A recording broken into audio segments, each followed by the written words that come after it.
25 years ago, I sold my soul to the devil to become a corporate executive. I quit it all to play the blues.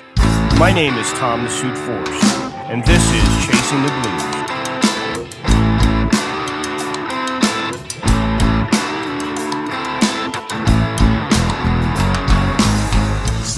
Hey everybody, this is Tom the Suit Force, and welcome to another session of Chasing the Blues.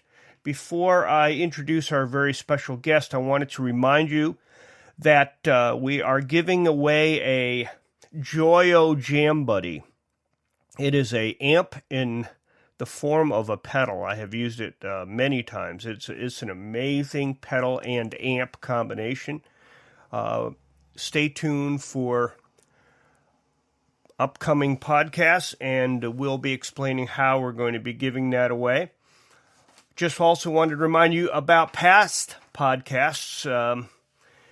We have so many now, but we have great people like Paul Nelson, Grammy-winning guitar player, was the guitar player for Johnny Winter. Actually, he's on my last album. Sugar Ray Rayford, great. We have a bunch of female blues artists. Bridget Purdy is one. Joe Louis Walker, Grammy winner, Blues Hall of Famer. Anthony Gomes, who is an incredible rocker, but also on the blues. And Christine Ullman from Saturday Night Live, the vocalist for Saturday Night Live. Good friend of mine, and she will actually be on my upcoming album. And Mike Zito, really, really great blues guy. As a matter of fact, Mike Zito is the co-producer of our great guest today, Albert Castiglia. Hey, Albert, how are you? I'm great, Thomas. How are you? I'm doing just great. Thanks so much for calling in. I know this is early for any musician, so I definitely appreciate that. No problem. No, thank you. No. So you've had quite a bit of experience. You are an excellent singer-songwriter, guitar player. I've heard a couple of your things. Just recently, a couple of live cuts. Let the Big Dog Eat. I really thought that was great. Thank you. You seem to have a nice sense of humor in your music. My favorite is "Quit Your Bitchin'." Yes, I think that's Mike Zito composition. Yes, I just love that. Your audience loved it too, man. They were right along with you on that. I guess any married couple can relate to that song. Yeah, well, if I only had the nerve, right? So, well, it's all about communication in a marriage. The way I look at it when I do it. So, and that's why, and that's why you call it "Quit Your Bitchin'." I'm not so sure you're gonna get a lot of points with that one. So, you should know that we have a different audience here. We have a lot of people who are just really blues enthusiasts, but we also have a lot of people who are musicians. So, love to hear a little bit about your background and when you started and that kind of thing. So, if you can kind of let us know about Albert. Well, I picked up the guitar when I was 12. My uncle played. My mother's brother. He was. He played casually, and he used to have jam sessions over at my grandparents' house, and that's when I first got kind of intrigued with the instrument. And my uncle taught me 3 chords, and then I kind of had to figure out the rest myself. I got into classic rock like any other middle class kid. Would get into blues. It would be through rock and roll. Sure. It was Hendrix and Clapton and the Beatles and the Stones. I think the first song I remember playing, my uncle taught me was might have been "Heartbreaker" by Grand Funk Railroad. Oh yeah. So it was definitely it was the classic rock of the '60s and '70s that I started listening to and started playing. And then in the mid '80s, when I was in high school, I got into blues kind of. I'm through Clapton. Actually, Clapton was the one who got me into blues. He had this double live album called Just One Night, which had a lot of blues covers in it, and that was kind of like my introduction to blues. And I was intrigued by those songs. You had covers by Bobby Bland and Junior Wells and Maceo Merriweather, Otis Rush, and I mean, it's really cool stuff. And I started buying the original versions of these songs, and then I bought a Muddy Waters album called Hard Again, and it was produced by Johnny Winter, and it was one of his last recordings, and that was the revelation. That was the recording that made me want to play blues for a living. I think I was 15, barely 16 maybe, when I heard that record, and that was it. That's what the album that solidified my path. I gave up dreams of playing first base for the New York Yankees then and there. Well, at least you decided not to be a bass player, so I give you a hat off for that. But even if I decided to go the bass player route, that wouldn't be a bad thing. I mean, music in general is the greatest thing that ever happened to me. One of the greatest things. Well, I can't say the greatest thing. It's one of the greatest things that ever happened to me because of a recent discovery I had in the last year. But it changed my life. The music and the blues changed my life, and so listening to that record changed me. And then so I've been playing in bars since I was 18, and I went to college and I still played. I had a band in Miami that I would commute to Miami from Orlando when I went to college, and I'd make trips every other week to play. And music was a constant in my life since I was a teenager, and I always played, even though my parents wanted me to go to college, and they were kind of skeptical about me playing music. They said, "Well, you can play music if you want, but you need to go to school and you need to get a job." And so I did all that stuff. I did the conventional stuff that they wanted me to do, and I played nights. And then and I did it for years. I think I've been playing in bars and on the local scene in Miami from '87 to about '97, and then I got the job playing with Junior Wells in 1997, and I was a social worker. Wow! From the time I got out of college, and I graduated from the University of Central Florida in 1982, and got a job at the welfare office. I worked from '92 to early '97, the spring of '97, and then I got the job playing with Junior Wells. I sat in with him in December 31st of '96. We had a mutual friend in Miami. He was playing in town New Year's Eve, '96, and went to go see him. He had heard that I could play, asked if I'd sit in, and I did. And did about 5 songs with him. At the time, it was the greatest day of my life. And, but didn't think everything was going to happen from it. Went back to work. About a month later, about the end of January of '97, I got a call to do some fill-in dates for the guy that I wound up replacing permanently. Went to Buffalo, Cleveland, and Detroit with him. Wow. Then went back home, went back to work. And then the following month after that, I don't know, about more like April. Around April of '97, I got a call from his road manager to move to Chicago, asking me if I'd move to Chicago to play with him permanently. Boy, that's a good reason. When you always hear guitar players say, "I always carry a guitar pick with me just in case." Well, we're not much different than harmonica players. Yeah, those guys are ubiquitous, man. They're at every show for sure. They're always prepared. They come armed. Yeah. So tell me, how was it working for Junior Wells? Was he a easy guy to work for? Sometimes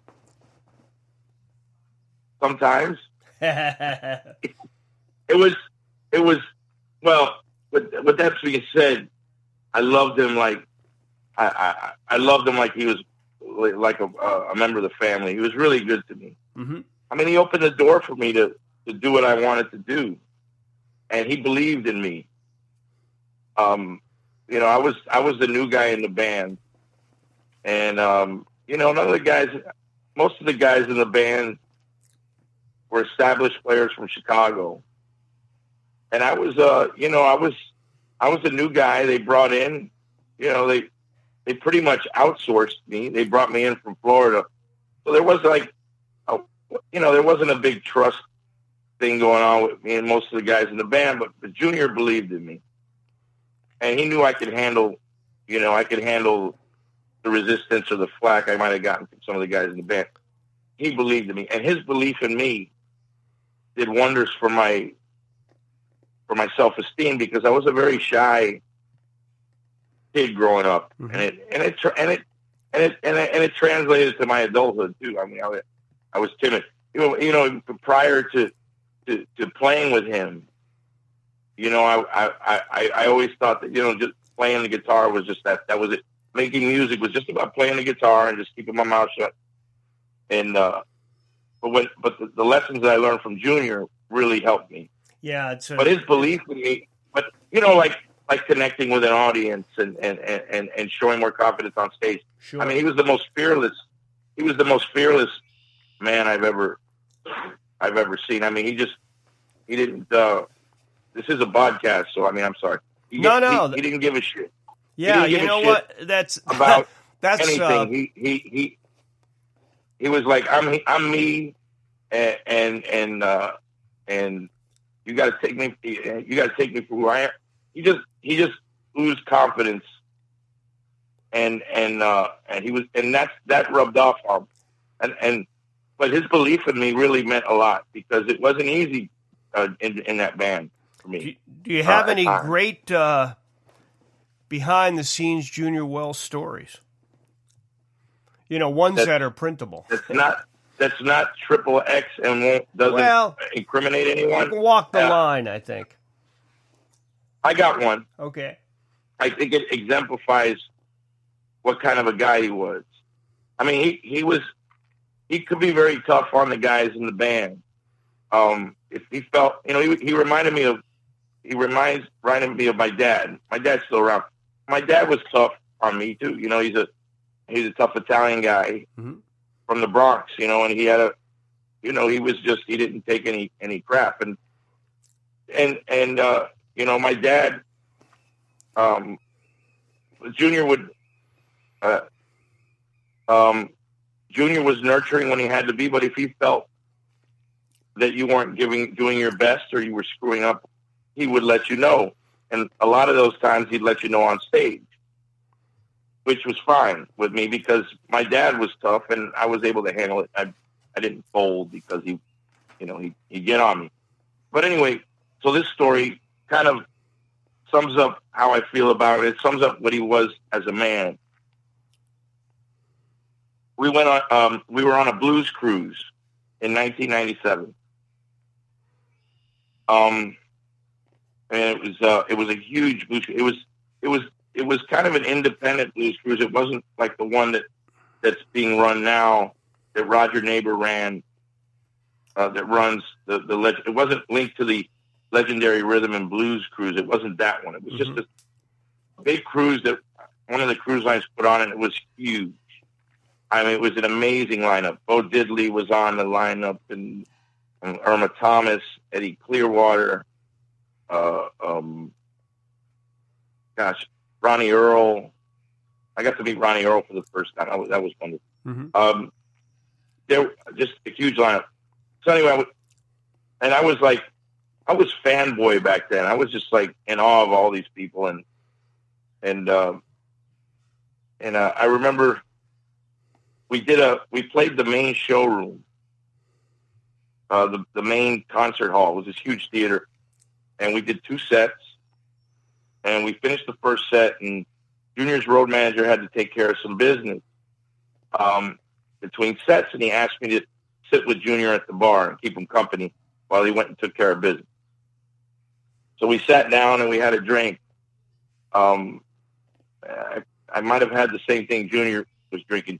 Junior liked to drink Tanqueray, and so we sat down and had a drink and talked about the blues. You know, he told me stories, and I believe he told me a story about him and Earl Hooker when they were kids. Him and Earl Hooker, I mean, everybody, you know, Junior and Buddy Guy were like brothers. But from the stories that Junior told me, he had as close a relationship with Earl Hooker when he was younger, before he even met Buddy. But he'd tell me stories about him and Earl.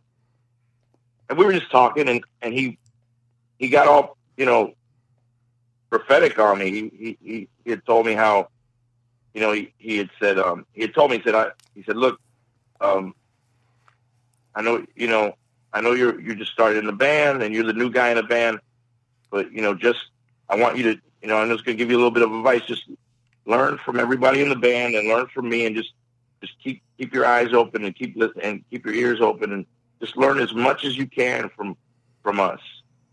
And just learn as much as you can from this whole experience, because, you know, one day you're going to have a band of your own, and I'm not going to be around, and you'll have to do your own thing. And I found him to be very prophetic, because it wasn't much longer after that he would pass away. But it meant a lot to me that he shared that with me, and I said, thank you, Junior. You know, thank you so much for those words. And anyway, it got time for us to go back to the theater to play, and between the bar and the theater was this huge casino. We had to walk through it. And if you knew Junior, if you knew about Junior, you knew he was an impeccable dresser. And it was hard to ignore his presence when he walked by. He wasn't just some average schmo when he walked down the street. You know, everybody kind of turned their heads when he walked. So it was he and I walking through this casino on the way to the theater. And he was a flirt as well. He liked to flirt. He liked the ladies, and he liked to flirt. So he'd stop every 10 paces. He'd stop and talk to a girl and flirt with them. And he had this line that he used on him. He'd go, "Hey, mama, you see Junior Wells and a bulldog in a fight. Who are you going to help?" You know, he'd do that. He'd ask that, and someone would say the bulldog, you know, and someone would say Junior. And this thing was going on for a long time, and I was like, "Man, Junior, we need to get back to the theater." I know. We'll be all right. We kept walking.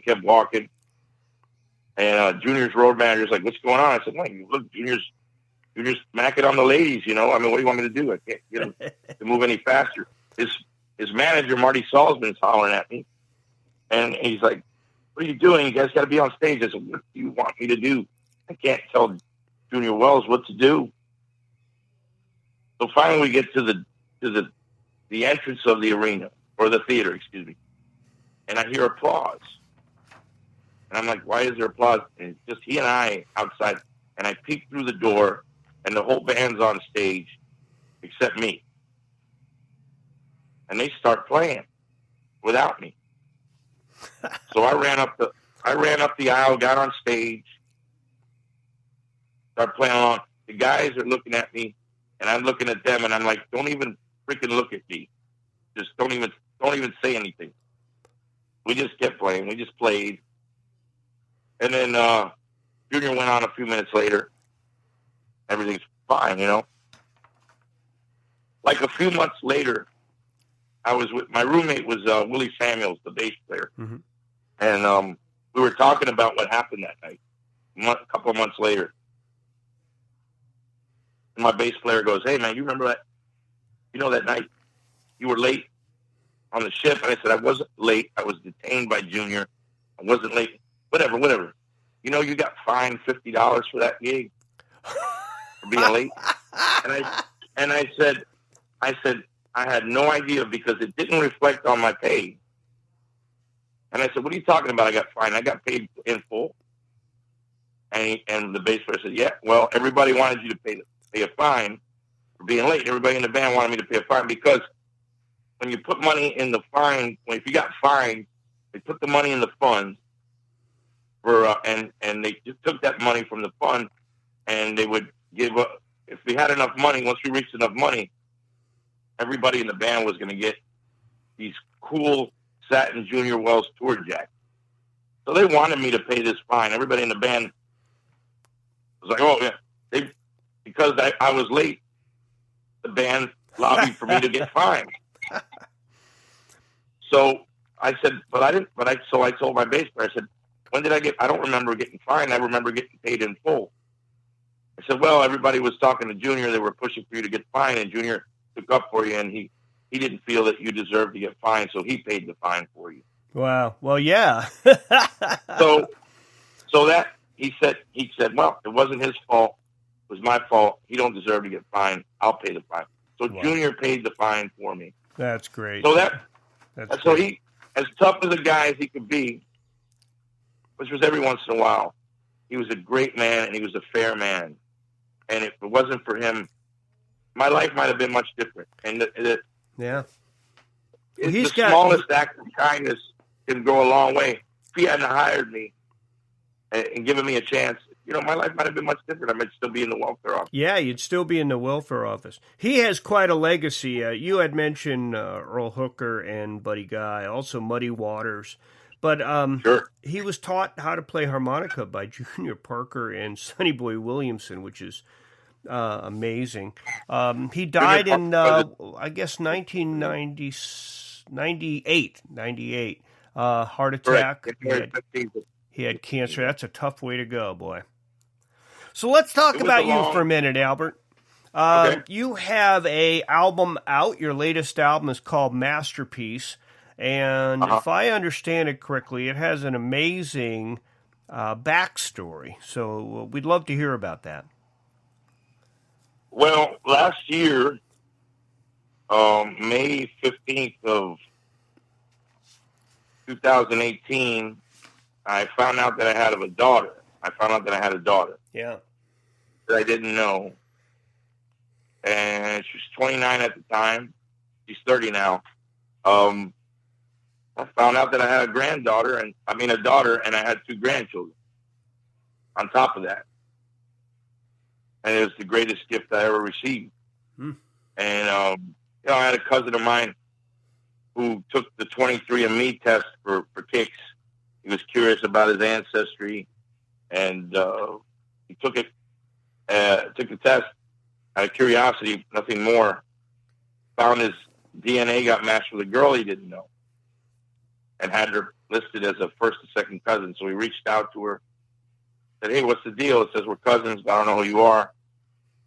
And he told, they put 2 and 2 together, figure out that it was me, and I had her reach out to me. That is amazing. So, yeah, it's been wonderful. It's been wonderful. When my cousin approached me, came to my house and told me what the story was and who she was and my connection to her, I couldn't really argue with the timeline or the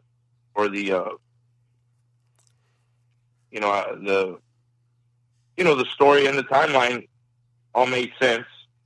And I really couldn't contest it. Didn't want to anyway. And, we've been very close ever since, from day one. That's fantastic. And it's just been the greatest thing ever.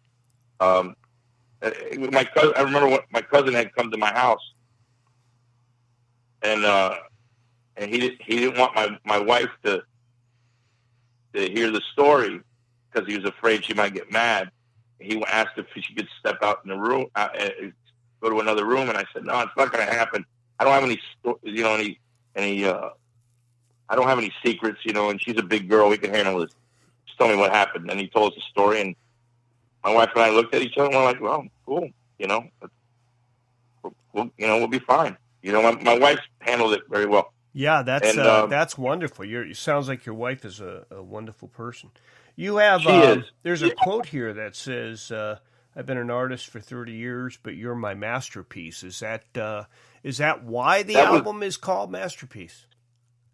That's pretty much why. I mean, what that came from, that lyric came from, you know what, when she first reached out to me, we started to get to know each other, but she wanted me to take the test, the DNA test as well, because she wanted this to be real. My daughter did. Mm-hmm. She wanted this to be real, and so did I. I wanted to make sure we weren't being screwed around. I wanted to make sure this was real, and I was rooting for it to be real. So I took the test, and we were getting to know each other as the test was being analyzed. And about 3 weeks after our first contact, I got the results. And I was in Hagerstown, Maryland, in a town where my daughter lived for 5 years. She grew up in Frederick, Maryland. Mm-hmm. She lived in Hagerstown, which is 20 miles from there. And it's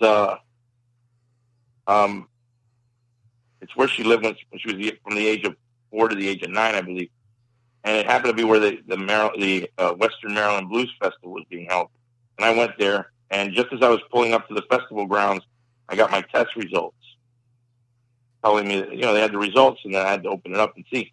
I couldn't get access to the results on the phone. And so I called my daughter, and I said, look, I can't get the result. I got the results, but I can't access them. Can you help me?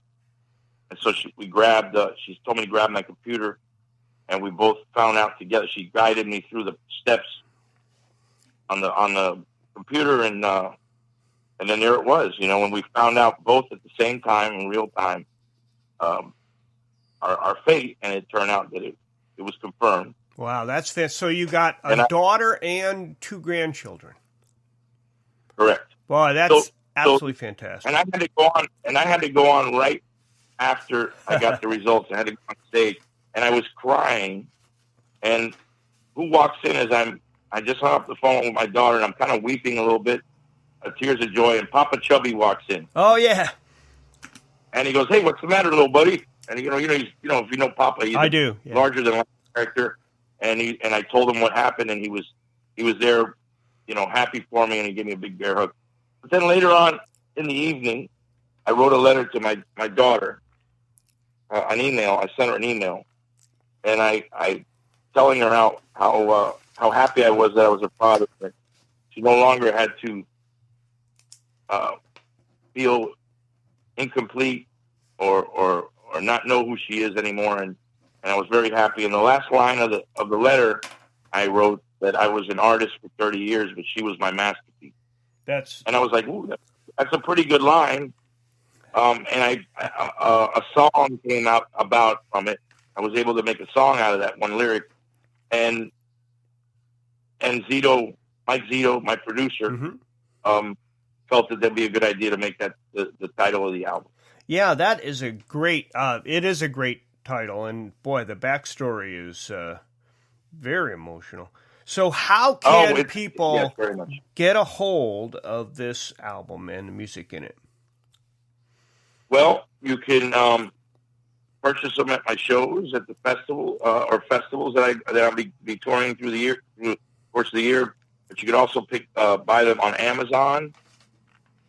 You can buy hard copies at Amazon, and they also have and you can also get them digitally off of Amazon and iTunes. And what is your website, Albert? AlbertCastiglia.net. Okay, because your name is not spelled exactly like it's pronounced. You better spell it out. It's Sicilian. It's Albert, CASTIGLIA, .net or .com. Okay, so it's a very Sicilian name, and my dumb ass should have gotten a stage name years ago, but I'm stubborn, and I felt that people needed to just get used to my name. No. Most people have. No, it's a great name. I love my name, but people butcher it all the time. That's okay. My name is one syllable forced, and you wouldn't believe newspaper articles and other things always spell it Frost. So, listen, it's been Oh, my really God. great chatting with you, Albert. I hope everybody does check out your music. I can tell everybody firsthand that it's really, really great. You're a great songwriter, real strong vocal, really great guitar player. So I hope that we you, bump Thomas. into each other one of these days on the road. I hope so too. right. We get to jam one of these days. Thanks so much, Albert. Thanks, Thomas. All right. Chasing the Blues is recorded at Factory Underground Studios in Norwalk, Connecticut. You can learn more about Factory Underground at factoryundergroundstudio.com and connect with me on Instagram, Twitter, and Facebook at Tom the Suit Force.